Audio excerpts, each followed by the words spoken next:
Good morning, welcome to my new blog. તો આજે અમે મારી એક દીદી છે તો ત્યાં લગ્નમાં જતા છે. તો હવે અમે થોડીક વારમાં પહોંચી જવાના છે. જે ખાડા વાળા રસ્તા છે ગામડાના, સાકડા રસ્તા છે. સાંકડા રસ્તા. જે બોલો દીકડાઓ ફરે હે કે આપણે છે સચ્ચે. તો મિત્રો લોકો વરરાજાને લેવા જતા છે.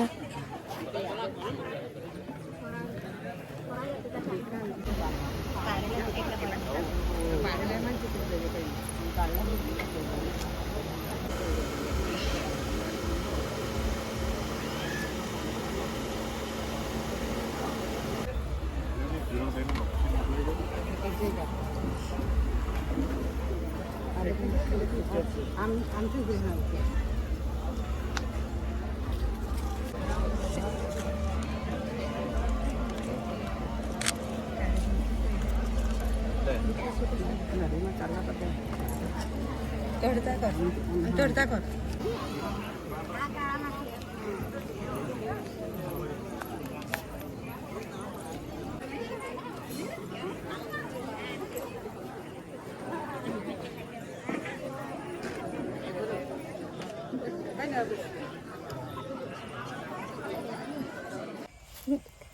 તો અહીંયા અમે જોતા છે વ્હાઈટની જગ્યા પર્પલ, એટલે પર્પલની જગ્યાએ વ્હાઈટ ફૂલ આવેલા છે.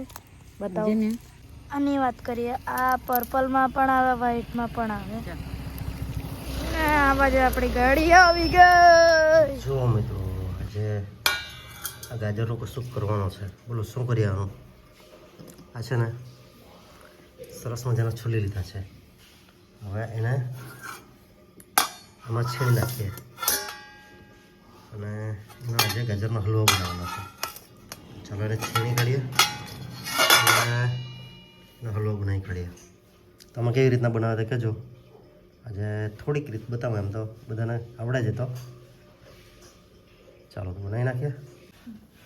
જો મિત્રો સરસ મજાના ગાજર છીણા નાખ્યા છે. જો હવે છે ને એને ઘીમાં શેકી લઈએ, દૂધ નાખીએ અને ખાંડ નાખીને સરસ મજાનો હલવો બનાવી દઈએ.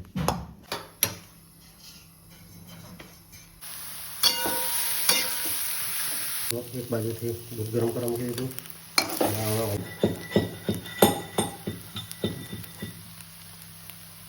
મિત્રો જો દૂધ રીતના આપણે, પરંતુ આવા કિસ્સામાં જરૂર લાગતી નથી કારણ કે એનો રંગ જ સરસ મજાનો પીળો. તો મિત્રો આ આપણું તૈયાર થઈ ગયું છે હલવાનું દૂધ, અરે ગાજરનું દૂધ. હવે આમાં છે ને જે એલચી ખરી ને એ વાટીને નાખી દઈએ. મિત્રો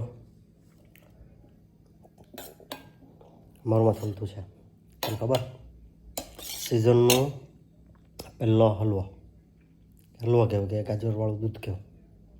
એટલું જોરદાર છે કે જો ઓલમોસ્ટ ખતમ થવા પર જ છે. શાક રોટલા કે કંઈ ખાવાનું મન જ નહીં થાય. એટલે બહુ જોરદાર. એમાં ઘીનો સ્વાદ, ખાલી કાજુ બદામની ખમી ચાલે લાગતી છે પણ એકદમ ઓસમ.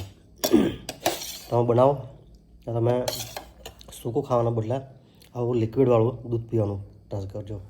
એમાં માવો નહીં નાખતા. અડધો કિલો આજે માનો કે અડધો કિલો તમે ગાજર લીધા હોય તો તેની સામે તમે વધારે દૂધ પીવું હોય તો તમારે 750 ગ્રામ દૂધ નાખજો, અથવા તો અડધો કિલો નાખો તોય વાંધો નહીં. મેં અડધો કિલો જ નાખ્યું. બહુ જોરદાર લાગે એકદમ. બોલવા જેવું કંઈ મળે નહીં, બસ પિયાજ કરો એવું થાય. અને બીજી વસ્તુ, મેં આજે કશું ખાધું નથી, આજ પીવાનો છું. અને આટલે 2 વાટકી પીવું એટલે મારું આખા દિવસનું એકદમ ફૂલ થઈ જશે. મસ્ત મજા આવે. તમે ખાસ ટ્રાય કરજો.